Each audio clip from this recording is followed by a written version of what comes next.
Welcome to Ahavas Yisrael Daily. We're still on chapter 4. We're getting close to the end. Chapter 4 is all about the prohibition of severity of hatred. So it's really going into depth about this part.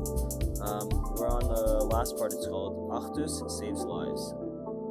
After the sin of the Meraglim, Moshe prayed that Hashem should not destroy the Jewish people. He said, "Yet the Egyptians will say that you killed this people like a single man."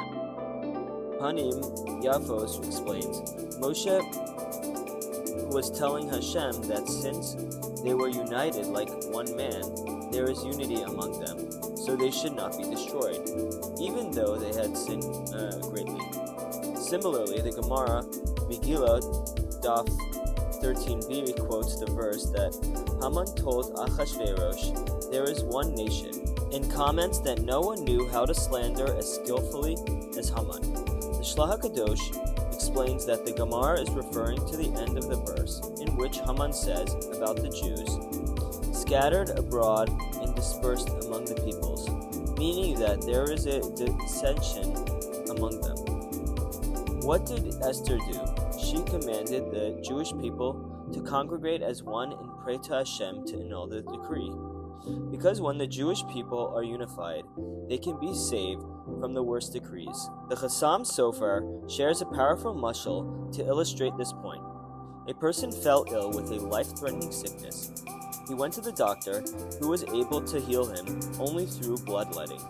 Every time the sickness recurred, the man was fearless, for he would go back to the doctor, and the doctor would let more blood.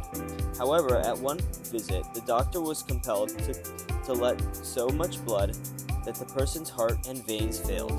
The next time the illness returned, there was no more cure for him.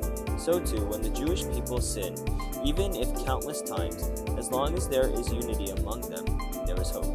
But if there is dissension with one another, the situation is hopeless. For machloket is the worst sickness of all. And that concludes chapter 4. Tomorrow we'll continue. And try your best to be happy. And I heard from somebody that the closer we get to Purim, the more challenges come up. And when Hashem gives us a mitzvah to be happy, there's always challenges to try to bring us down and to stop us from being happy. So be happy no matter what, and see you tomorrow.